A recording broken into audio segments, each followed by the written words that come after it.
ಎಲ್ರಿಗೂ ನಮಸ್ಕಾರ, ಆತ್ಮೀಯವಾದ ಸ್ವಾಗತ. ಇವತ್ತಿನ ಅವಧಿಯಲ್ಲಿ ಕರ್ನಾಟಕ ಶಾಲಾ ಪರೀಕ್ಷೆ ಮತ್ತು ಮೌಲ್ಯನಿರ್ಣಯ ಮಂಡಳಿ ಡಿಪಾರ್ಟ್ಮೆಂಟಿಂದ ಕೊಟ್ಟಿರುವಂತಹ 2024 ಮಾದರಿ ಪ್ರಶ್ನೋತ್ತರ ಪತ್ರಿಕೆಯನ್ನು ನೋಡ್ಕೊತಾ ಹೋಗುವ. ಇವತ್ತಿನ ಅವಧಿಯಲ್ಲಿ 5th ಸ್ಟ್ಯಾಂಡರ್ಡ್ ಆಗಿರುವಂತಹ ದ್ವಿತೀಯ ಭಾಷೆ ಕನ್ನಡವನ್ನು, ಸೆಕೆಂಡ್ ಲ್ಯಾಂಗ್ವೇಜ್ ಕನ್ನಡವನ್ನು ನೋಡ್ಕೊಳ್ತಾ ಹೋಗುವ. ಮೊದಲನೇದಾಗಿ 1ರಿಂದ 10ರವರೆಗಿನ ಪ್ರಶ್ನೆಗಳಿಗೆ ನೀಡಲಾಗಿರುವ 4 ಆಯ್ಕೆಗಳಲ್ಲಿ ಸೂಕ್ತವಾದ ಉತ್ತರವನ್ನು ಆರಿಸಿ ನಿಗದಿಪಡಿಸಿರುವ ಸ್ಥಳದಲ್ಲಿ ಕ್ರಮಾಕ್ಷರದೊಂದಿಗೆ ಉತ್ತರವನ್ನು ಬರೆಯಿರಿ. ಇಲ್ಲಿ ಉತ್ತರವನ್ನು ಬರೀಲಿಕ್ಕೆ ಉಂಟು. ಮೊದಲನೇದಾಗಿ, ತಪ್ಪು ನೆಪ್ಪುಗಳ ಮರೆತು ಕರುಣೆಯಲ್ಲಿ ಊಟಿಯಂದದಿ ನೆಗೆನೆಗೆದು ಬರುವೆ ಅರಸಿ. ಇಲ್ಲಿ ಊಟಿ ಪದದ ಸಮಾನಾರ್ಥಕ ಪದವನ್ನು ಕೇಳಿದ್ದಾರೆ. ಸಮಾನಾರ್ಥಕ ಪದ ಅಂತ ಹೇಳಿದರೆ ಅದರ ಮೀನಿಂಗ್ ಆಗುತ್ತೆ. ಇಲ್ಲಿ ತಪ್ಪು ನೆಪ್ಪುಗಳ ಮರೆತು ಕರುಣೆಯಲ್ಲಿ ಊಟಿಯಂದದಿ ನೆಗೆನೆಗೆದು. ಇಲ್ಲಿ ಊಟಿ ಅಂದರೆ ಊಟ ಅಲ್ಲ, ಮೂಟೆ ಕೂಡ ಅಲ್ಲ, ಜಿಂಕೆ ಕೂಡ ಅಲ್ಲ. ಇಲ್ಲಿ ನೆಗೆನೆಗೆದು ಅಂತ ಇರೋದ್ರಿಂದ ಜಿಂಕೆಯನ್ನು ಕೂಡ ಅಲ್ಲಿ ಕೊಟ್ಟಿದ್ದಾರೆ. ಹಾಗಾಗಿ ಈ 3 ಆಪ್ಷನ್ಸ್ಗಳು ಅಲ್ಲ. ಇದಕ್ಕೆ ಸರಿಯಾಗಿರುವಂಥದ್ದು ನೀರಿನ ಚಿಲುಮೆ. ನೀರಿನ ಚಿಲುಮೆಯನ್ನು ಊಟಿ ಅಂತ ಕೂಡ ಕರೀತಾರೆ. ಹಾಗಾಗಿ ಇಲ್ಲಿ ಸಿ ಅಂತ ಆಪ್ಷನ್ ಹಾಕಿಬಿಟ್ಟು ನೀರಿನ ಚಿಲುಮೆ ಅಂತ ಇಲ್ಲಿ ಬರೀಬೇಕಾಗುತ್ತೆ. ಆಮೇಲೆ ಮುಂದಿನ ಪ್ರಶ್ನೆ, ವಿವೇಕಾನಂದರು ಪುಸ್ತಕದ 100 ಸಾಲುಗಳನ್ನು ಅದರಂತೆಯೇ ಉದಾಹರಿಸುತ್ತಿದ್ದರು ಅಂತ ಕೇಳಲಾಗಿದೆ. ಇಲ್ಲಿ 100 ಅನ್ನುವಂಥ ಪದವನ್ನು ಬಿಡಿಸಿ ಬರೆದಾಗ ಅಂತ ಕೇಳ್ತಾರೆ. ಇಲ್ಲಿ 100 ಪದವನ್ನು ಬಿಡಿಸಿ ಬರೆದಾಗ 103 ಅಂತ ಇದೆ, ತಪ್ಪು. 106 ಅಂತ ಇದೆ, 100 ಅಂತ ಇದೆ, 100 ಅಂತ ಇದೆ, ಇವೆಲ್ಲವೂ ತಪ್ಪು. 100 + 6 106. ಇಲ್ಲಿ ಬಿ ಆಪ್ಷನ್ ಇದಕ್ಕೆ ಸರಿಯಾದಂಥ ಆನ್ಸರ್ ಆಗುತ್ತೆ. ಇದನ್ನು ಬರಿಬೇಕಾಗುತ್ತೆ. ಇಲ್ಲಿ 100 + 6, ಇದನ್ನು 106 ಬಿಡಿಸಿದಾಗ 100 + 6 ಅಂತ ಆಗುತ್ತೆ. ಆಮೇಲೆ ತೆಂಗಿನ ಕಂಗಿನ ತಾಳೆಯ ಬಾಳೆಯ ಅಂಗಕ್ಕೆ ರಂಗನು ಮೆತ್ತುವನು. ಈ ಒಂದು ಪದ್ಯದಲ್ಲಿ ತಾಳೆಯ ಪದಕ್ಕೆ ಸರಿಹೊಂದುವ ಪ್ರಾಸಪದವನ್ನು ಕೇಳಿದ್ದಾರೆ. ಇಲ್ಲಿ ಪ್ರಾಸಪದ ತಾಳೆಯ ಬಾಳೆಯ ಅಂತ ಆಗುತ್ತೆ. ಇಲ್ಲಿ ತೆಂಗಿನ ತಪ್ಪು, ಕಂಗಿನ ತಪ್ಪು, ರಂಗನ ತಪ್ಪು, ಬಾಳೆಯ ಅನ್ನುವಂಥದ್ದು ಡಿ ಆಪ್ಷನ್ ಇದಕ್ಕೆ ಸರಿಯಾದಂತಹ ಆನ್ಸರ್ ಆಗುತ್ತೆ. ಇಲ್ಲಿ ಬಾಳೆಯ ಅಂತ ಬರಿಬೇಕು. ತಾಳೆಯ ಬಾಳೆಯ, ಇದು ರೈಮಿಂಗ್ ವರ್ಡ್ಸ್ ಅಥವಾ ಪ್ರಾಸಪದ ಆಗುತ್ತೆ. ಆಮೇಲೆ ಮುಂದಿನ ಪ್ರಶ್ನೆ, ಈ ರೀತಿ ಚಿತ್ರವನ್ನು ಕೊಟ್ಟಿದ್ದಾರೆ. ಈ ಚಿತ್ರಕ್ಕೆ ಸರಿ ಹೊಂದುವಂತೆ ಗಾದೆ ಮಾತನ್ನು ಬರಲಿಕ್ಕೆ ಕೊಟ್ಟಿದ್ದಾರೆ. ಈ ಚಿತ್ರಕ್ಕೆ ಸರಿ ಹೊಂದುವಂಥ ಗಾದೆ ಮಾತು ಯಾವುದು? ಹಸುವಿನ ಹಾಲು ಶ್ರೇಷ್ಠ ಅಂತ ಕೊಟ್ಟಿದ್ದಾರೆ. ಹಸುವಿನ ಹಾಲು ಇದು ಚಿತ್ರಕ್ಕೆ ಮತ್ತು ಈ ವಾಕ್ಯಕ್ಕೆ ಯಾವುದೇ ಸಂಬಂಧ ಇಲ್ಲ. ಆಮೇಲೆ ಹಾಲಿಗಾಗಿ ಹಸು ಬೇಕು ಅಂತ ಕೊಟ್ಟಿದ್ದಾರೆ. ಈ ಚಿತ್ರಕ್ಕೂ ಮತ್ತು ಅದಕ್ಕೆ ಯಾವುದೇ ಸಂಬಂಧ ಇಲ್ಲ. ಆಮೇಲೆ ಸಿ ಆಪ್ಷನನ್ನು ನೋಡಿ, ಆಕಳು ಕಪ್ಪಾದರೆ ಹಾಲು ಕಪ್ಪೆ. ಹೌದು, ಇಲ್ಲಿ ಆಕಳನ್ನು ಕಪ್ಪಾಗಿ ಕೊಟ್ಟಿದ್ದಾರೆ. ಆಮೇಲೆ ಇಲ್ಲಿ ಹಾಲನ್ನು ಬಿಡಿಯಾಗಿ ಕೊಟ್ಟಿದ್ದಾರೆ. ಇಲ್ಲಿ ಆಕಳು ಕಪ್ಪಾದರೆ ಹಾಲು ಕಪ್ಪೆ ಅನ್ನುವಂಥದ್ದು ಸರಿಯಾಗುತ್ತೆ. ಹಸುವಿನ ಹಾಲು ಕುಡಿದಷ್ಟು ಪೌಷ್ಟಿಕ ಅಂತ ಅದು ಸರಿಯಾಗಿರೋ ವಾಕ್ಯ ಆಗಿದ್ರೆ ಈ ಚಿತ್ರಕ್ಕೆ ಅದು ಯಾವುದೂ ಸಂಬಂಧ ಆಗೋದಿಲ್ಲ. ಸರಿಯಾಗಿರುವಂಥದ್ದು ಆಕಳು ಕಪ್ಪಾದರೆ ಹಾಲು ಕಪ್ಪೆ ಅಂತ. ಆಮೇಲೆ ಮುಂದಿನ ಪ್ರಶ್ನೆ, ವಿದ್ಯೆಯನ್ನು ಹೊಂದಿದವ ವಿದ್ಯಾವಂತ. ಈ ವಾಕ್ಯವನ್ನು ಮಾದರಿಯಂತೆ ಮಾನವನ್ನು ಹೊಂದಿದವ ಎಂಬ ವಾಕ್ಯಕ್ಕೆ ಸರಿಹೊಂದುವ ಪದ ಅಂತ ಕೇಳ್ತಾರೆ. ಮಾನವನ್ನು ಹೊಂದಿದವ, ಇಲ್ಲಿ ವಿದ್ಯೆಯನ್ನು ಹೊಂದಿದವ ವಿದ್ಯಾವಂತ, ಮಾನವನ್ನು ಹೊಂದಿದವ ಮಾನವ ಅಂತ ಕೇಳಿದರೆ ತಪ್ಪು, ಮಾನವೀಯ ಕೇಳಿದರೆ ತಪ್ಪು, ಮನುಷ್ಯ ಅಂತ ಕೇಳಿದರೆ ತಪ್ಪು. ಮಾನವಂತ ಅನ್ನುವಂಥ ಆನ್ಸರ್ ಸರಿಯಾಗಿದೆ. D option ಸರಿಯಾಗಿರುವಂಥದ್ದು. ಮಾನವನ್ನು ಹೊಂದಿದವ ಮಾನವಂತ, ವಿದ್ಯೆಯನ್ನು ಹೊಂದಿದವ ವಿದ್ಯಾವಂತ, ಗುಣವನ್ನು ಹೊಂದಿದವ ಗುಣವಂತ. ಇದು ಕೂಡ ಬರ್ಬೋದು ಮುಂದಿನ ಸಲ. ಆಮೇಲೆ ಮುಂದಿನ ಪ್ರಶ್ನೆ, ಆಕೆ ತನ್ನ ಸರ್ವಸ್ವವನ್ನೇ ಕೊಟ್ಟಿದ್ದಾಳೆ. ಈ ವಾಕ್ಯದಲ್ಲಿ ಲೇಖನ ಚಿಹ್ನೆಯನ್ನು ಬರೆಯಿರಿ ಅಂತ ಹೇಳಿದ್ದಾರೆ. ಇಲ್ಲಿ ಲೇಖನ ಚಿಹ್ನೆಗಳನ್ನು ಕೊಡ್ತಾರೆ. ಅಲ್ಪ ವಿರಾಮ ಅಂತ ಹೇಳಿದರೆ ಏನಾಗುತ್ತೆ? ಒಂದು ವಾಕ್ಯವನ್ನು ನಾವು ಅರ್ಧ ಹೇಳಿರುವಂಥದ್ದು ಅದು ಅಲ್ಪ ವಿರಾಮ ಆಗುತ್ತೆ. ಆಮೇಲೆ ಅರ್ಧ ವಿರಾಮ ಅಂದರೆ ಅದು ಕೂಡ ವಿವರಣೆಗೆ ನಾವು ಕೊಟ್ಟಿರ್ತೀವಲ್ವ, ಅದು ಅರ್ಧ ವಿರಾಮ ಆಗುತ್ತೆ. ಪೂರ್ಣ ವಿರಾಮ ಅಂತ ಹೇಳಿದ್ರೆ ಡಾಟ್ ಆಗುತ್ತೆ. ಉದ್ಧರಣ ಚಿಹ್ನೆ ಅಂದರೆ ನಾವು ಇನ್ವರ್ಟೆಡ್ ಕೊಮ್ಮ ಅಂತ ಕರಿತೀವಲ್ವ, ಈ ರೀತಿ single inverted comma, double inverted comma ಅಂತ ಕರಿತೀವಿ. ಇದು ಉದ್ಧರಣ ಚಿಹ್ನೆ ಆಗುತ್ತೆ. ಅಲ್ಪ ವಿರಾಮ ಅಂದರೆ ಕೊಮ ಹಾಕ್ತೀವಲ್ವ ನಾವು. ಅರ್ಧ ವಿರಾಮ ಅಂತ ಹೇಳಿದ್ರೆ ವಿವರಣೆ ಮಾಡುವಾಗ ಈ ರೀತಿಯಾಗಿ 2 ಡಾಟನ್ನು ಹಾಕಿಬಿಟ್ಟು ನಾವು ಬರೆಯುವಂಥದ್ದು, ಅದು ಅರ್ಧ ವಿರಾಮ ಆಗುತ್ತೆ. ಈ ರೀತಿ ಇಲ್ಲಿ ವ್ಯಾಖ್ಯೆಯಲ್ಲಿ ಏನು ಕೊಟ್ಟಿದ್ದಾರೆ ಅಂತ ಹೇಳಿದ್ರೆ ಉದ್ಧರಣ ಚಿಹ್ನೆಯನ್ನು ಕೊಟ್ಟಿದ್ದಾರೆ. ಹಾಗಾಗಿ ಇದು ಉದ್ಧರಣ ಚಿಹ್ನೆ, ಇದಕ್ಕೆ ಡಿ ಆನ್ಸರ್ ಸರಿ ಹೋಗುತ್ತೆ. ಆಮೇಲೆ ಮುಂದಿನ ಪ್ರಶ್ನೆ, ಶಿಕ್ಷೆ ಈ ಪದವನ್ನು ಬಳಸಿ ರಚಿಸಿರುವ ಸೂಕ್ತ ವ್ಯಾಖ್ಯೆ ಯಾವುದು ಅಂತ ಕೇಳಿದ್ದಾರೆ. ಶಿಕ್ಷೆ ಅಂದರೆ ಪನಿಷ್ಮೆಂಟ್ ಆಗುತ್ತೆ. ಶಿಕ್ಷೆ ಅಂದರೆ ಪನಿಷ್ಮೆಂಟ್. ಈ ಶಬ್ದವನ್ನು ಬಳಸಿ ವಾಕ್ಯವನ್ನು ಬರೀಬೇಕು. ತಪ್ಪು ಮಾಡಿದವರಿಗೆ ರಕ್ಷಣೆ ನೀಡಬೇಕು, ಇದು ತಪ್ಪಾಗಿದೆ. ತಪ್ಪು ಮಾಡಿದವರಿಗೆ ದಂಡ ಹಾಕಬೇಕು, ಇದು ಕೂಡ ತಪ್ಪಾಗಿದೆ. ದಂಡ ಹಾಕಬೇಕು ಅಂತ ಹೇಳಿಲ್ಲ. ತಪ್ಪು ಒಪ್ಪುಗಳ ವಿಮರ್ಶೆ ನಮಗೇಕೆ ಅಂತ ಹೇಳಿದ್ರೆ ಅದು ಕೂಡ ತಪ್ಪು. ತಪ್ಪು ಮಾಡಿದವ್ರನ್ನ ಶಿಕ್ಷೆಗೆ ಒಳಪಡಿಸುತ್ತಾರೆ, ಇದು ಸರಿಯಾಗುತ್ತೆ. ಶಿಕ್ಷೆ ಅಂದರೆ ತಪ್ಪು ಮಾಡಿದವ್ರನ್ನ ಶಿಕ್ಷೆಗೆ ಒಳಪಡಿಸುವಂಥದ್ದು, ಇದು ಸರಿಯಾದಂತಹ ಒಂದು ಶಿಕ್ಷೆ ಎನ್ನುವ ಪದಕ್ಕೆ ಸರಿಯಾದ ವ್ಯಾಖ್ಯೆ ಆಗುತ್ತೆ. ಇದು ಡಿ ಆಪ್ಷನ್ ಆಗಿದೆ. ಆಮೇಲೆ ಮುಂದಿನ ಪ್ರಶ್ನೆಗೆ ಹೋಗುವ. ದಿನವೂ ಸರಿದಂತೆ ಒಬ್ಬೊಬ್ಬರ ಮನೆಯಿಂದ ಬಕಾಸುರನಿಗೆ ಊಟವನ್ನು ಕಳುಹಿಸುವಂತೆ ಒಪ್ಪಂದವಾಯಿತು. ಈ ವಾಕ್ಯದಲ್ಲಿ ಬಂದಿರುವಂಥ ದ್ವಿರುಕ್ತಿಯನ್ನು ಕೇಳಿದ್ದಾರೆ. ಈ ದ್ವಿರುಕ್ತಿ ಅಂದರೆ ದ್ವಿ ಅಂತ ಬರುತ್ತೆ. ದ್ವಿ ಅಂದರೆ ಎರಡು, ಅಂದರೆ ಎರಡು ಸಲ ಬಳಕೆ ಆಗಿರುವ ಶಬ್ದ ಯಾವುದು ಇಲ್ಲಿ? ಒಪ್ಪಂದ ತಪ್ಪು, ಕಳುಹಿಸು ತಪ್ಪು, ಸರದಿ ತಪ್ಪು, ಒಬ್ಬೊಬ್ಬರ, ಒಬ್ಬರ ಪ್ಲಸ್ ಒಬ್ಬರ, ಒಬ್ಬೊಬ್ಬರ, ಹೌದಲ್ವಾ? ಇಲ್ಲಿ ಒಬ್ಬೊಬ್ಬರ ಅಂತ ಆ ಒಬ್ಬೊಬ್ಬರ ಅನ್ನುವಂಥದ್ದು ಎರಡು ಸಲ ರಿಪೀಟ್ ಆಗಿರೋದ್ರಿಂದ ಒಬ್ಬೊಬ್ಬರ ಅನ್ನುವಂಥದ್ದು ಇಲ್ಲಿ ಏನಾಗಿದೆ? ಬಿ ಆಪ್ಷನಲ್ಲಿ ಬರುತ್ತೆ. ಇದು ಇಲ್ಲಿರುವ ದ್ವಿರುಕ್ತಿಯಾಗಿದೆ. ಆಮೇಲೆ ಜೋಡು ನುಡಿಯನ್ನು ಕೇಳ್ತಾರೆ. ಇಲ್ಲಿ ಜೋಡು ನುಡಿ ಅಂತ ಹೇಳಿದರೆ ಅದು ಜೊತೆಯಾಗಿ ಇರುತ್ತೆ. ಹೂವು ಹಣ್ಣು, ಹಣ್ಣು ಹಂಪಲು, ಹೊಲ ಗದ್ದೆ, ಈ ರೀತಿ ಒಟ್ಟೊಟ್ಟಿಗೆ ಇರುವಂಥದ್ದು ಜೋಡು ನುಡಿಗಳಾಗ್ತವೆ. ಆಮೇಲೆ ಒಂದು ಶಬ್ದವನ್ನು ಅನುಕರಿಸಿ ಹೇಳಿರುವಂಥ ಶಬ್ದಗಳು ಕೂಡ ಬರ್ತವೆ. ಸರಸರ, ಪರಪರ, ಇವು ಇಂಥ ಶಬ್ದಗಳು ಕೂಡ ಬರ್ತವೆ. ಇಲ್ಲಿ ಬಂದಿರುವಂಥದ್ದು ದ್ವಿರುಕ್ತಿಯಾಗಿದೆ. ಹಾಗಾಗಿ ಜೋಡು ನುಡಿ, ದ್ವಿರುಕ್ತಿ ಮತ್ತು ಅದನ್ನು ಆಮೇಲೆ ಹೇಳ್ತೀನಿ ನಿಮಗೆ. ಆಮೇಲೆ ಮುಂದಿನ ಪ್ರಶ್ನೆಗೆ 9ನೇ ಪ್ರಶ್ನೆ ಈ ರೀತಿ ಇದೆ. ಕೃಷ್ಣ ತನ್ನ ಗೆಳೆಯನನ್ನು ಜಾತ್ರೆಗೆ ಕರೆಯಲು ಪತ್ರ ಬರೆಯುತ್ತಿದ್ದಾನೆ. ಅವನು ಬಳಸಬೇಕಾದ ಸೂಕ್ತ ಸಂಬೋಧನೆ ಇದಾಗಿದೆ ಅಂತ ಕೇಳಿದ್ದಾರೆ. ಕೃಷ್ಣ ಎನ್ನುವಂತನ ಗೆಳೆಯನಿಗೆ ಜಾತ್ರೆಗೆ ಬರಲಿಕ್ಕೆ ಪತ್ರ ಬರೀತಾ ಇದ್ದಾನೆ. ಆ ಗೆಳೆಯನಿಗೆ ಸಂಬೋಧಿಸುವುದು ಏನು ಅಂತ ಇಲ್ಲಿ ಕೇಳಿದ್ದಾರೆ. ಇಲ್ಲಿ ಮಾನ್ಯರೇ ಅಂತ ಇದು ಗೆಳೆಯನಿಗೆ ಹೇಳುವಂಥದ್ದಲ್ಲ. ಪೂಜ್ಯ ಅನ್ನುವಂಥದ್ದು ತಂದೆ ತಾಯಿಗೆ ಹೇಳುವಂತಹ ವ್ಯಾಖ್ಯೆ ಆಗಿದೆ. ಮಾನ್ಯರು ಎನ್ನುವಂಥದ್ದು ಆಫಿಷಿಯಲ್ ಲೆಟ್ರ್ ಅಂತ ಬರಿತೀವಲ್ವಾ, ಗುರುಗಳಿಗೆ, ಆಫೀಸಲ್ಲಿರುವಂತಹ ಮುಖ್ಯ ಕೆಲಸಗಾರರಿಗೆ ಹೇಳುವಂಥದ್ದು ಮಾನ್ಯರೇ ಅಂತ.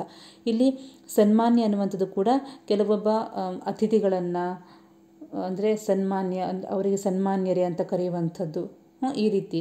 ಆಮೇಲೆ ಇಲ್ಲಿ ಉಳಿದಿರುವಂಥದ್ದು ಆತ್ಮೀಯ ಎನ್ನುವಂಥದ್ದು ಗೆಳೆಯರಿಗೆ ಆತ್ಮೀಯತೆಯಿಂದ ಕರೆಯುವಂಥದ್ದು. ಹಾಗಾಗಿ ಇಲ್ಲಿ ಸಿ ಆಪ್ಷನ್ ಸರಿ ಅಂತ ಆನ್ಸರ್ ಆಗಿದೆ. ಜಾತ್ರೆಗೆ ಬರಲಿಕ್ಕೆ ಕೃಷ್ಣ ತನ್ನ ಗೆಳೆಯನ ಆತ್ಮೀಯ ಗೆಳೆಯ ಅಂತ, ಆತ್ಮೀಯ ಗೆಳತಿ ಅಂತ ಕರೀತಾರೆ.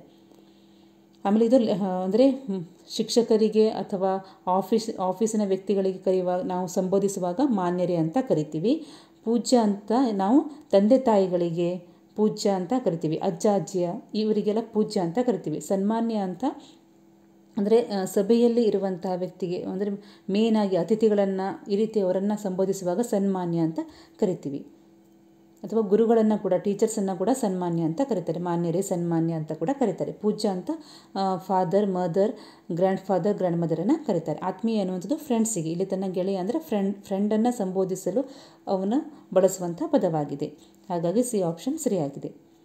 ಆಮೇಲೆ ಮುಂದಿನ ಪ್ರಶ್ನೆ ಈ ರೀತಿ ಇದೆ. ಮಗುವಿಗೆ ಅನ್ಯಾಯವಾದಾಗ ತಾಯಿಯು ಸಿಡಿದೇಳುತ್ತಾಳೆ. ಈ ವಾಕ್ಯದಲ್ಲಿ ಸಿಡಿದೇಳು ಎಂಬ ನುಡಿಗಟ್ಟಿನ ಅರ್ಥ, ಇಲ್ಲಿ ನುಡಿಗಟ್ಟಿದೆ. ಆ ಒಂದು ನುಡಿಗಟ್ಟಿನ ಅರ್ಥ ಏನು ಅಂತ ಕೇಳಿದ್ದಾರೆ. ಇಲ್ಲಿ ಸಿಡಿದೇಳು ಅನ್ನುವಂಥದ್ದು ಒಂದು ನುಡಿಗಟ್ಟು, ಅದರ ಅರ್ಥವನ್ನು ಕೇಳಿದ್ದಾರೆ. ಇಲ್ಲಿ ಸಿಡಿದೇಳು ಅಂದರೆ ಸಿಟ್ಟಿಗೆ ಏಳುವಂಥದ್ದು. ಸಿಡಿಯುವುದು ಅಂತ ಇದೆ, ತಪ್ಪಾಗಿದೆ. ಸಿಡಿಮಿಡಿಯಾಗುವುದು ಕೂಡ ತಪ್ಪಾಗುತ್ತೆ. ಸಿಹಿ ಹಂಚು ಅಂತ ಇದೆ, ತಪ್ಪಾಗುತ್ತೆ. ಇಲ್ಲಿ ಸಿಟ್ಟಿಗೇಳು, ಕೋಪಗೊಳ್ಳುವಂಥದ್ದು. ಈ ರೀತಿ ಮಗುವಿಗೆ ಅನ್ಯಾಯವಾದಾಗ ತಾಯಿ ಸಿಡಿದೇಳುತ್ತಾಳೆ ಅನ್ನುವಂಥದ್ದು ಸಿಟ್ಟಿಗೇಳು ಅನ್ನುವಂಥ ಪದವನ್ನು ತಿಳಿದು, ಇಲ್ಲಿ ಸಿಡಿದೇಳು ಅನ್ನುವಂಥದ್ದು ಒಂದು ನುಡಿಗಟ್ಟಾಗಿದೆ. ಇಲ್ಲಿ ಈ ರೀತಿ ಪ್ರಶ್ನೆ ಕೊಟ್ಟಿದ್ದಾರೆ. ಇಲ್ಲಿ ಇನ್ನೊಂದ್ಸಲ ಏನಾಗ್ಬೋದು ಅಂತ ಹೇಳಿದ್ರೆ, ಈ ಪದ್ಯದಲ್ಲಿ ಬಂದಿರುವ ನುಡಿಗಟ್ಟನ್ನು ಕಂಡುಹಿಡಿಯಿರಿ ಅಂತ ಕೇಳ್ಬೋದು. ಈ ಒಂದು ವಾಕ್ಯದಲ್ಲಿ ಬಂದಿರುವಂಥ ನುಡಿಗಟ್ಟನ್ನು ಕಂಡುಹಿಡಿಯಿರಿ ಅಂತ ಕೂಡ ಕೇಳ್ಬೋದು. ಅಲ್ಲಿ ನೀವು ಸಿಡಿದೇಳು ಅನ್ನುವಂಥದ್ದು ಆನ್ಸರ್ ಆಗುತ್ತೆ. ಹೀಗೂ ಕೂಡ ಕೇಳಬಹುದು.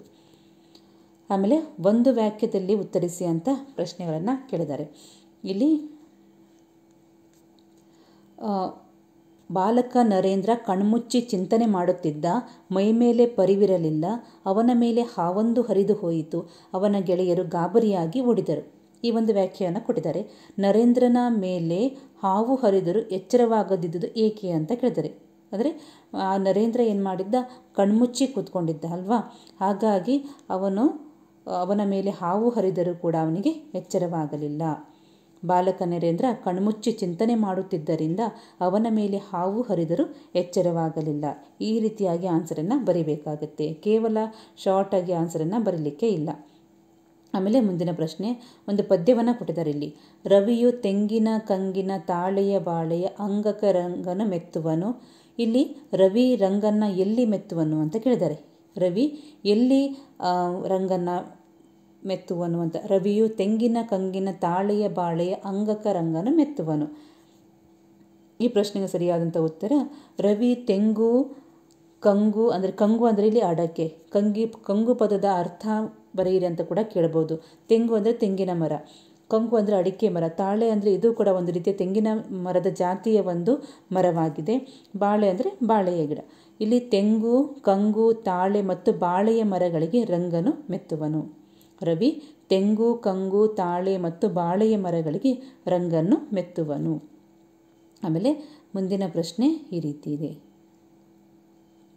ಹಾವಿನ ಹೆಡೆ ಚಂದ, ಮಾವಿನ ಮಿಡಿ ಚಂದ, ಹಾರಾಡಿ ಬರುವ ಗಿಳಿ ಚಂದ ಕಂದಯ್ಯ, ನೀ ಚಂದ ನಮ್ಮ ಮನೆಗೆಲ್ಲ.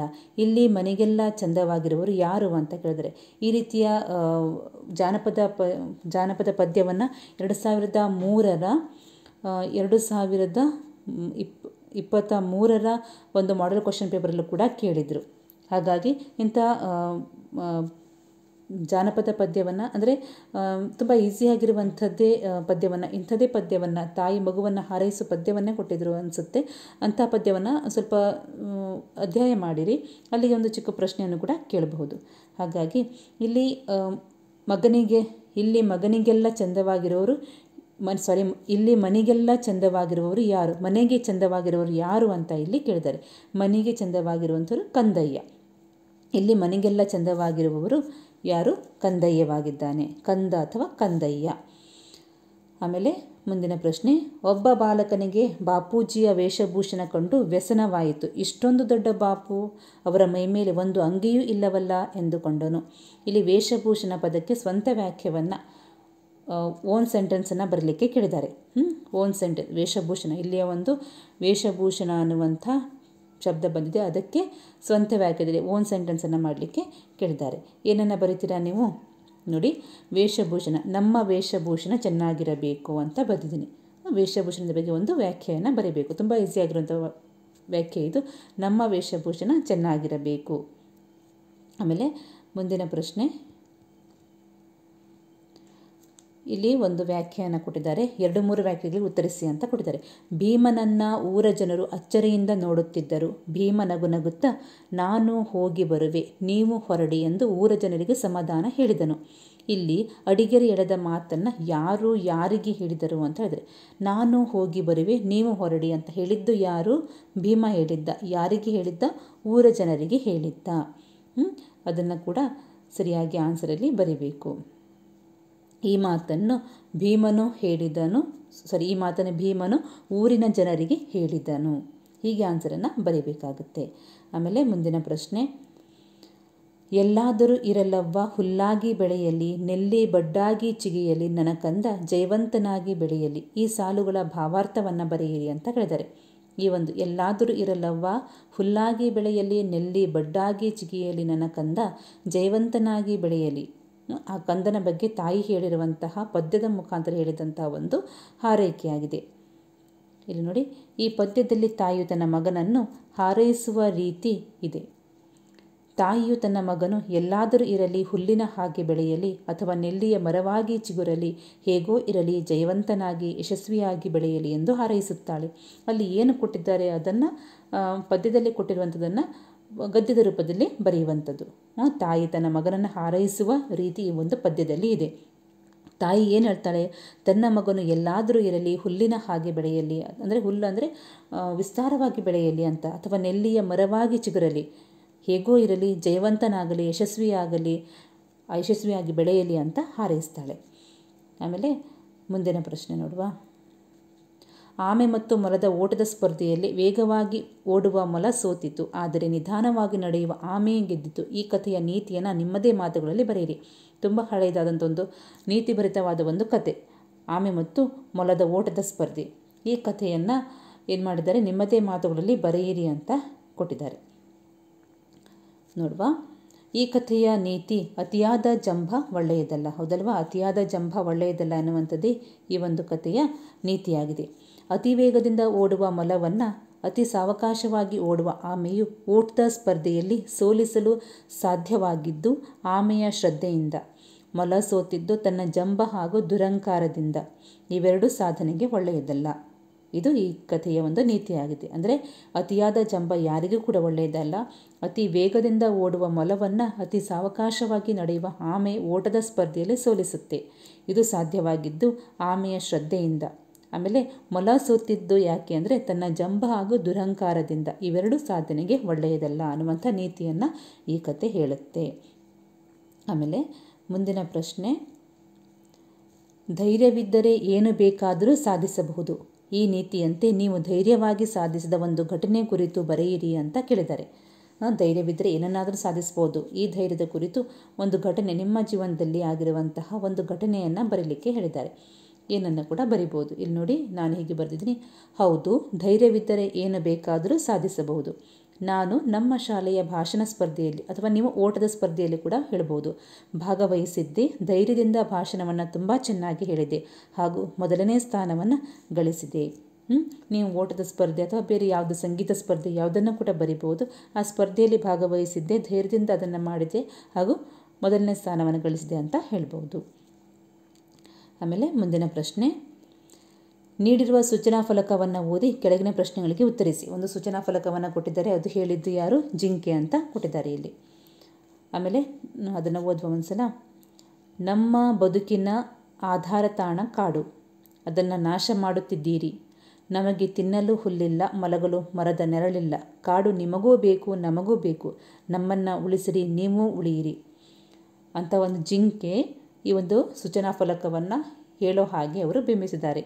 ಅಂದರೆ ಪರಿಸರದ ಬಗ್ಗೆ ಇರುವ ಕಾಳಜಿಯನ್ನು, ಎಲ್ರಿಗೂ ಅವಶ್ಯಕತೆ ಇರೋದನ್ನು ಇವರು ಇಲ್ಲಿ ಹೇಳಿದ್ದಾರೆ. ಇದೇ ರೀತಿಯ ಒಂದು ಪ್ರಶ್ನೆ 2023ರಲ್ಲಿ ಕೂಡ ಬಂದಿತ್ತು. ಒಂದು ಚಿತ್ರವನ್ನು ಕೊಟ್ಟಿದ್ದರು, ಅದು ಏನನ್ನು ಹೇಳುತ್ತೆ ಅಂತ ಕೇಳಿದರು. ಇಲ್ಲಿ ಒಂದು ಸೂಚನಾ ಫಲಕವನ್ನು ಕೊಟ್ಟಿದ್ದಾರೆ. ಇಲ್ಲಿ ಜಿಂಕೆ ಏನು ಹೇಳುತ್ತೆ? ನಮ್ಮ ಬದುಕಿನ ಆಧಾರ ತಾಣ ಕಾಡು, ಅದನ್ನು ನಾಶ ಮಾಡುತ್ತಿದ್ದೀರಿ. ನಮಗೆ ತಿನ್ನಲು ಹುಲ್ಲಿಲ್ಲ, ಮಲಗಲು ಮರದ ನೆರಳಿಲ್ಲ. ಕಾಡು ನಿಮಗೂ ಬೇಕು, ನಮಗೂ ಬೇಕು. ನಮ್ಮನ್ನು ಉಳಿಸಿರಿ, ನೀವು ಉಳಿಯಿರಿ ಅಂತ ಜಿಂಕೆ ಮನುಷ್ಯನಿಗೆ ಹೇಳುತ್ತೆ. ಇಲ್ಲಿ ಯಾರ ಬದುಕಿನ ಆಧಾರ ತಾಣ ಕಾಡು ಅಂತ ಕೇಳಿದ್ದಾರೆ.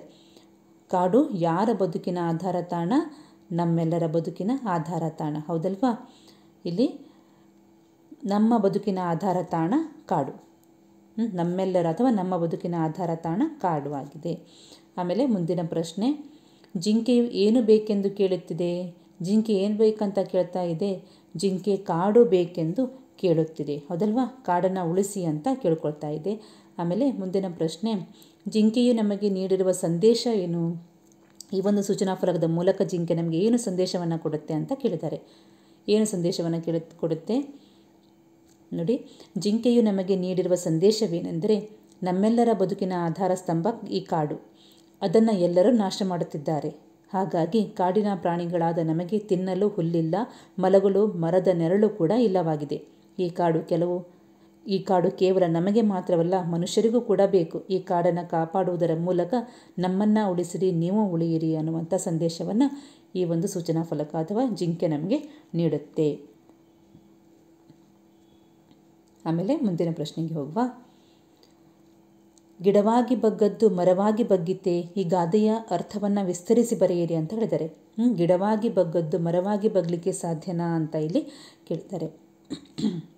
ನೋಡಿ, ಗಿಡವನ್ನು ಬಗ್ಗಿಸಲು ಸಾಧ್ಯವಿದೆ, ಆದರೆ ಮರವನ್ನು ಬಗ್ಗಿಸಲು ಸಾಧ್ಯವಿಲ್ಲ. ವ್ಯಕ್ತಿಯಲ್ಲಿನ ದುರ್ಗುಣಗಳು ಬೆಳೆದು ಹೆಮ್ಮರವಾದ ನಂತರ ಬದಲಾವಣೆ ಸಾಧ್ಯವಿಲ್ಲ. ತೆಂಗಿನ ಮರವು ಎಳೆಯದಿರುವಾಗಲೇ ಅದು ನೇರವಾಗಿ ಬೆಳೆಯಲು ವ್ಯವಸ್ಥೆ ಮಾಡಬೇಕು. ಮರವಾಗಿ ಬೆಳೆದ ನಂತರ ಪ್ರಯತ್ನ ಎಷ್ಟೇ ಇದ್ದರೂ ವ್ಯರ್ಥ. ಹಾಗೆಯೇ ವಿದ್ಯಾರ್ಜನೆಗೆ ನಿರಂತರ ಅಭ್ಯಾಸ ಚಟುವಟಿಕೆ ಮಾಡಿಸುವಿಕೆಯಿಂದ ಮಗು ಚೆನ್ನಾಗಿ ವಿದ್ಯಾರ್ಜನೆ ಮಾಡಬಹುದು. ಚಿಕ್ಕವರಿದ್ದಾಗ ಮಾರ್ಗದರ್ಶನ ಮಾಡದೆ ಒಮ್ಮೆಲೆ ದೊಡ್ಡವರಾದಾಗ ಬುದ್ಧಿ ಮಾತು ರುಚಿಸದು. ಅಂದರೆ ಚಿಕ್ಕವರಿರುವಾಗಲೇ ಅವರಿಗೆ ತೀಡಬೇಕು ಅಂತ ಈ ಒಂದು ಮಾತು ಹೇಳುತ್ತೆ. ಗಿಡವನ್ನು ಬಗ್ಗಿಸಲು ಯಾವಾಗ ಮಾತ್ರ ಸಾಧ್ಯ? ಗಿಡವಾಗಿರುವಾಗ ಮಾತ್ರ ಸಾಧ್ಯ. ಆ ಮಗು ಕೂಡ ಚಿಕ್ಕವರಿರುವಾಗ ಮಾತ್ರ ತಪ್ಪನ್ನು ತಿದ್ದಲಿಕ್ಕೆ ಸಾಧ್ಯವಾಗುತ್ತೆ. ದೊಡ್ಡವನಾದ್ಮೇಲೆ ತಿದ್ದಲಿಕ್ಕೆ ಯಾವತ್ತೂ ಸಾಧ್ಯವಾಗೋದಿಲ್ಲ. ಆಮೇಲೆ ಮುಂದಿನ ಪ್ರಶ್ನೆ ಈ ರೀತಿ ಇದೆ. ಒಂದು ಚಿತ್ರವನ್ನು ಕೊಟ್ಟಿದ್ದಾರೆ. ಈ ಚಿತ್ರ ಗಮನಿಸಿ. ನಮ್ಮ ಸುತ್ತಮುತ್ತಲಿನ ಪರಿಸರ ಮಾಲಿನ್ಯದಿಂದ ಕೂಡಿದ್ದರೆ ಆಗುವ ದುಷ್ಪರಿಣಾಮದ ಕುರಿತು ಟಿಪ್ಪಣಿ ಬರೆಯಿರಿ ಅಂತ ಕೇಳಿದ್ದಾರೆ. ಹೆಚ್ಚಿನದಾಗಿ ಪರಿಸರ ಮಾಲಿನ್ಯದ ಬಗ್ಗೆ ಪ್ರಶ್ನೆಯನ್ನು ಕೇಳ್ತಾ ಇರ್ತಾರೆ, ಹಾಗಾಗಿ ಅದರ ಬಗ್ಗೆ ಗಮನವಿರಲಿ. ನಮ್ಮ ಸುತ್ತಮುತ್ತಲಿನ ಪರಿಸರವು ಮಾಲಿನ್ಯದಿಂದ ಕೂಡಿದ್ದರೆ ಆಗುವ ದುಷ್ಪರಿಣಾಮವೇನೆಂದರೆ ಪರಿಸರ ನಾಶವಾಗುತ್ತದೆ, ಮಳೆ ಬೆಳೆ ಕಡಿಮೆಯಾಗುತ್ತದೆ, ಮಾನವ ಅನಾರೋಗ್ಯಕ್ಕೆ ತುತ್ತಾಗುತ್ತಾನೆ, ಬಡತನ ಉದ್ಭವಿಸುತ್ತದೆ. ಇವಿಷ್ಟು ಈ ಒಂದು ಚಿತ್ರದ ಮೂಲಕ ಬರುವಂಥ ಒಂದು ಸಂದೇಶವಾಗಿದೆ. ಅಂದರೆ ಆ ರೀತಿ ಪರಿಸರ ಮಾಲಿನ್ಯವಾದರೆ ಈ ರೀತಿಯ ಪರಿಣಾಮ ಆಗುತ್ತೆ. ಆಮೇಲೆ ಮುಂದಿನ ಪ್ರಶ್ನೆ, ರಾಜು ತನ್ನ ಅಕ್ಕನ ಮದುವೆಗೆ 3 ದಿನಗಳ ರಜೆ ಕೋರಿ ತರಗತಿ ಶಿಕ್ಷಕರಿಗೆ ಪತ್ರ ಬರೆಯುತ್ತಿದ್ದಾನೆ. ಅಪೂರ್ಣಗೊಂಡಿರುವ ಪತ್ರವನ್ನು ಪೂರ್ಣಗೊಳಿಸಿ ರಾಜುವಿಗೆ ಸಹಾಯ ಮಾಡಿ ಅಂತ ಕೇಳಿದ್ದಾರೆ. 4 ಅಂಕಕ್ಕೆ ಪ್ರಶ್ನೆಯನ್ನು ಕೊಟ್ಟಿದ್ದಾರೆ. ಹಿಂದಿನ ಒಂದು 2023ರ ಒಂದು ಪ್ರಶ್ನೆ ಪತ್ರಿಕೆಯಲ್ಲಿ ತಂದೆಯವರಿಗೆ ಪತ್ರವನ್ನು ಬರೆಯಿರಿ, ಅಂದರೆ ನೀವು ಪಿಕ್ನಿಕ್ಗೆ ಹೋಗಬೇಕು, ಅದಕ್ಕೆ ಒಪ್ಪಿಗೆ ಮತ್ತು ಹಣವನ್ನು ಕಳುಹಿಸಿಕೊಡಲಿಕ್ಕಾಗಿ ತಂದೆಯವರಿಗೆ ಪತ್ರ ಬರೆಯಿರಿ ಅಂತ ಪತ್ರವನ್ನು ಕೇಳಿದರು. ಈಗ ಇಲ್ಲಿ ಶಾಲೆಗೆ ರಜೆಯನ್ನು ಕೋರಿ ಶಾಲೆಗೆ ಪತ್ರವನ್ನು ಬರೆಯಿರಿ ಅಂತ ಇಲ್ಲಿ ಕೊಟ್ಟಿದ್ದಾರೆ. ಇಲ್ಲಿ ರೀಸನ್ ಕೂಡ ಕೊಟ್ಟಿದ್ದಾರೆ, ಕಾರಣವನ್ನು ಕೂಡ ಕೊಟ್ಟಿದ್ದಾರೆ. ಮದುವೆಗೆ 3 ದಿನಗಳ ರಜೆಯನ್ನು ಕೊಡಿ ತರಗತಿ ಶಿಕ್ಷಕರಿಗೆ ಪತ್ರ ಬರೀಲಿಕ್ಕೆ ಹೇಳಿದ್ದಾರೆ. ಆಮೇಲೆ ಇಲ್ಲಿ ದಿನಾಂಕವನ್ನು ಕೊಟ್ಟಿದ್ದಾರೆ. ದಿನಾಂಕವನ್ನು ನೀವೇ ಬರೀಬೇಕಾಗುತ್ತೆ. ಇವರಿಂದ ಇವರಿಗೆ, ಯಾರಿಗೆ? ತರಗತಿ ಶಿಕ್ಷಕರಿಗೆ ಆಗುತ್ತೆ. ಇಲ್ಲಿ ನೋಡಿ, ನಾನು ಒಂದು ಪ್ಯಾಟರ್ನನ್ನು ಬರೆದಿದ್ದೀನಿ. ಇಲ್ಲಿ ದಿನಾಂಕವನ್ನು ಬರೆದಿದ್ದೀನಿ. ಇಲ್ಲಿ ದಿನಾಂಕವಿದೆ, ಖಂಡಿತ ಅದನ್ನು ಬರೀಲೇಬೇಕು. ಇಲ್ಲಿ ಇಂದ ರಾಜು 5ನೇ ತರಗತಿ ಸರ್ಕಾರಿ ಹಿರಿಯ ಪ್ರಾಥಮಿಕ ಶಾಲೆ, ನೀವು ಎಲ್ಲಿಯವರು ಅದನ್ನು ಬರೀರಿ. ಆಮೇಲೆ ಇವರಿಗೆ, ಇಲ್ಲಿ ನಾನು ಮುಖ್ಯೋಪಾಧ್ಯಾಯರಿಗೆ ಅಂತ ಬರೆದಿದ್ದೀನಿ. ಇಲ್ಲಿ ಕೊಟ್ಟಿರುವಂಥದ್ದು ತರಗತಿ ಶಿಕ್ಷಕರಿಗೆ, ಹಾಗಾಗಿ ಇಲ್ಲಿ ತರಗತಿ ಶಿಕ್ಷಕರಿಗೆ ಅಂತ ಮಾಡ್ಕೊಳ್ಳಿ. ಸರ್ಕಾರಿ ಹಿರಿಯ ಪ್ರಾಥಮಿಕ ಶಾಲೆ, ಅದು ಯಾವ ಶಾಲೆ ಅಂತ ಬರೀರಿ.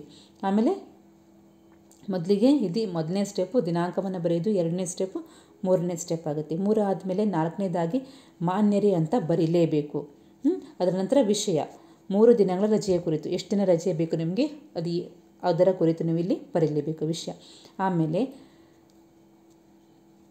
ನೋಡಿ, ನಿಮ್ಮ ಶಾಲೆಯ 5ನೇ ತರಗತಿಯ ವಿದ್ಯಾರ್ಥಿಯಾದ ನಾನು ಈ ಮೂಲಕ ವಿನಂತಿಸಿಕೊಳ್ಳುವುದೇನೆಂದರೆ, ನನ್ನ ಅಕ್ಕನ ಮದುವೆಯು ಬೆಂಗಳೂರಿನಲ್ಲಿ ನಿಶ್ಚಯವಾಗಿದ್ದು ದಿನಾಂಕ 8/2/2024ರಿಂದ 10/2/2024ರವರೆಗೆ, ಇಲ್ಲಿ ಡೇಟನ್ನು ಸರಿಯಾಗಿ ಮೆನ್ಷನ್ ಮಾಡಿ 3 ದಿನಗಳಾಗುವಂತೆ ಮಾಡಿ ವರೆಗೆ ನನಗೆ ಶಾಲೆಗೆ ಹಾಜರಾಗಲು ಸಾಧ್ಯವಿಲ್ಲ.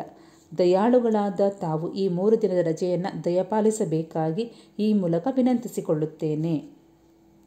ಆಮೇಲೆ ಮುಂದಿನದಾಗಿ ಧನ್ಯವಾದಗಳು, ಇದನ್ನು ಖಂಡಿತ ಬರೀಲೇಬೇಕು. ಆಮೇಲೆ ಇಂತಿ ತಮ್ಮ ವಿಧೇಯ ವಿದ್ಯಾರ್ಥಿ ಯಾರು? ರಾಜು. ಇವಿಷ್ಟಕ್ಕೆ ನಿಮ್ಮ ಲೆಟರ್ ರೈಟಿಂಗ್ ಮುಗಿದಿರುತ್ತೆ. ಇದನ್ನು ಒಂದು ಸ್ವಲ್ಪ ಸರಿಯಾಗಿ ನೋಡಿಟ್ಕೊಳ್ಳಿ.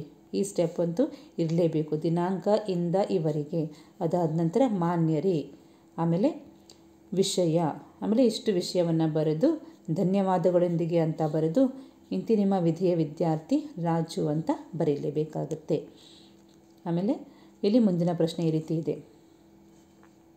ಈ ಲೇಖನದಲ್ಲಿ ವ್ಯಕ್ತವಾಗಿರುವ ತ್ಯಾಗಮಯಿ ತಾಯಿಯ ಹಾರೈಕೆಯ ಗುಣಗಳನ್ನು ಕುರಿತು ನಿಮ್ಮ ಮಾತುಗಳಲ್ಲಿ ಬರೆಯಿರಿ ಅಂತ ಹೇಳಿದರೆ, ಇಲ್ಲಿ ಒಂದು ಸ್ಟೋರಿಯನ್ನು ಕೊಟ್ಟಿದ್ದಾರೆ. ಅದನ್ನು ಆ ತಾಯಿಯ ತ್ಯಾಗ ಗುಣವಾದ ಬಗ್ಗೆ ಬರೀಲಿಕ್ಕೆ ಹೇಳಿದ್ದಾರೆ. ಕಥೆಯನ್ನು ಒಮ್ಮೆ ಓದ್ತೀನಿ. ದಿನಗಳು ಉರುಳಿದವು. ಮಗ ದೊಡ್ಡವನಾದನು. ಚೆನ್ನಾಗಿ ಓದಿದ ಹೊರದೇಶಕ್ಕೆ ಹೋದ. ತಾಯಿಯನ್ನು ಮರೆತೇ ಬಿಟ್ಟನು. ಅವನು ಭಾರತಕ್ಕೆ ಬಂದಾಗ ತಾಯಿಯ ಮನೆ ನೆನಪಾಯಿತು. ಊರಿಗೆ ಬಂದ. ತಾಯಿ ಸತ್ತ ಸುದ್ದಿ ತಿಳಿಯಿತು. ಮರುಗಿದ. ಸಾಯುವ ಮುನ್ನ ಒಂದು ಪತ್ರ ಬರೆಸಿ ಮಗ ಬಂದರೆ ಕೊಡಲು ಮನೆಯ ಮಾಲೀಕನಿಗೆ ತಿಳಿಸಿದ್ದಳು. ಅದನ್ನು ಬಿಡಿಸಿ ನೋಡಿದಾಗ, ಮಗು, ನೀನು ಚಿಕ್ಕವನಿದ್ದಾಗ ನಡೆದ ಅಪಘಾತದಲ್ಲಿ ಒಂದು ಕಣ್ಣನ್ನು ಕಳೆದುಕೊಂಡಿದ್ದೆ. ಎಲ್ಲರೂ ನಿನ್ನನ್ನು ಕುರುಡ ಎಂದು ಕರೆಯಬಾರದೆಂದು ವೈದ್ಯರಲ್ಲಿಗೆ ಹೋದೆನು. ನನ್ನ ಕಣ್ಣನ್ನು ತೆಗೆದು ನಿನಗೆ ಹಾಕಲು ಹೇಳಿದೆ. ಅವರು ಆಗುವುದಿಲ್ಲ ಎಂದರು. ಆಗ ಸತ್ತ ನಂತರ ದಾನ ಮಾಡಿದ್ದ ಬೇರೊಬ್ಬರ ಕಣ್ಣನ್ನು ನಿನಗೆ ಕಸಿ ಮಾಡಿದರು. ಚಿಕಿತ್ಸೆಗೆ ಕೊಡಬೇಕಾದ ಹಣಕ್ಕಾಗಿ ನಾನು ಕೊನೆ ಉಸಿರು ಇರುವವರೆಗೆ ದುಡಿದು ತೀರಿಸಿದ್ದೇನೆ. ನೀನು ಎಲ್ಲಿಯೇ ಇರು, ಚೆನ್ನಾಗಿರು. ಇದೇ ನನ್ನ ಹರಕೆ ಪತ್ರ. ಇದನ್ನು ಓದಿ ಅವನ ಕಣ್ಣಲ್ಲಿ ನೀರು ಬಂದಿತು. ಇಂತಹ ತಾಯಿಯನ್ನು ಸರಿಯಾಗಿ ನೋಡಿಕೊಳ್ಳಲಿಲ್ಲ ಎಂದು ದುಃಖಿಸಿದನು. ಈ ಒಂದು ಸ್ಟೋರಿಗೆ ಆ ತಾಯಿಯ ತ್ಯಾಗಮಯ ಹೃದಯಕ್ಕೆ ಒಂದು ಏನು ಬರೀಲಿಕ್ಕೆ ಹೇಳಿದ್ದಾರೆ? ನಿಮ್ಮ ಸ್ವಂತ ವ್ಯಾಖ್ಯೆಗಳಲ್ಲಿ ಬರೀಲಿಕ್ಕೆ ಹೇಳಿದ್ದಾರೆ. ಅದನ್ನು ನೋಡುವ. ನೋಡಿ, ತಾಯಿಯ ಪ್ರೀತಿಯನ್ನು ಯಾವುದರೊಂದಿಗೂ ಹೋಲಿಕೆ ಮಾಡಲು ಸಾಧ್ಯವಿಲ್ಲ. ಆಕೆಯ ಪ್ರೀತಿ ತ್ಯಾಗ ಅಮೂಲ್ಯವಾದುದು. ಇದರಲ್ಲಿ ಯಾವುದೇ ಸ್ವಾರ್ಥವಿರಲು ಸಾಧ್ಯವಿಲ್ಲ. ತನ್ನ ಇಡೀ ಜೀವನವನ್ನು ಮಕ್ಕಳ ಪಾಲನೆ, ಪೋಷಣೆ, ವಿದ್ಯಾಭ್ಯಾಸಕ್ಕಾಗಿ ಮೀಸಲಾಗಿಡುವ ತಾಯಿಯ ತ್ಯಾಗಮಯ ಗುಣ ಶ್ರೇಷ್ಠವಾದುದು. ತನ್ನ ಸರ್ವಸ್ವವನ್ನೇ ತ್ಯಾಗ ಮಾಡಲು ಆಕೆ ಹಿಂಜರಿಯಲಾರಳು. ಅಂತಹ ತಾಯಿಯನ್ನು ಪಡೆದ ನಾವೆಲ್ಲ ಧನ್ಯರು. ಇದಿಷ್ಟು ಈ ಒಂದು ಪ್ರಶ್ನೆ ಪತ್ರಿಕೆಯ ಎಲ್ಲ ಉತ್ತರಗಳನ್ನು ಸರಿಯಾಗಿ ಅಟೆಂಡ್ ಮಾಡಿ ನಿಮಗೆ ತೋರಿಸಿದ್ದೀನಿ. ಇವಿಷ್ಟನ್ನು ಇದೇ ರೀತಿಯಲ್ಲಿ ಬರೆದ್ರೆ ನಿಮಗೆ ಎಲ್ಲ ಮಾರ್ಕ್ಸ್ಗಳು ಬರುವಂಥ ಸಾಧ್ಯತೆ ಖಂಡಿತ ಇರುತ್ತೆ. ಒಂದು ಸಲ ಪೇಪರನ್ನು ಚೆನ್ನಾಗಿ ಓದಿ ಅರ್ಥ ಮಾಡಿಕೊಂಡು ಅದಕ್ಕೆ ಸರಿಯಾದಂಥ ಆನ್ಸರನ್ನು ಬರಿತಾ ಹೋಗಿ. ಈ ಪೇಪರ್ ಅಂದರೆ ಸೆಕೆಂಡ್ ಪೇಪರ್ ಆಗಿದೆ. ಇಂಗ್ಲೀಷ್ ಮೀಡಿಯಮ್ ಸ್ಕೂಲಲ್ಲಿ ಓದುವ ಮಕ್ಕಳಿಗೆ ಈ ಒಂದು ಸೆಕೆಂಡ್ ಲ್ಯಾಂಗ್ವೇಜ್ ಕನ್ನಡ ಭಾಷೆ ಆಗಿರುತ್ತೆ. ಅವರಿಗೆ ಉಪಯೋಗವಾಗುವಂಥ ಪೇಪರ್ ಇದಾಗಿದೆ. ನಿಮ್ಮಲ್ಲಿ ಅಂತಹ ಮಕ್ಕಳಿದ್ದರೆ ಅದನ್ನು ಶೇರ್ ಮಾಡಿ ಅಂತ ಹೇಳ್ತಾ ಮತ್ತೆ ಮುಂದಿನ ವಿಡಿಯೋದಲ್ಲಿ ಭೇಟಿಯಾಗುವ. ಧನ್ಯವಾದಗಳು.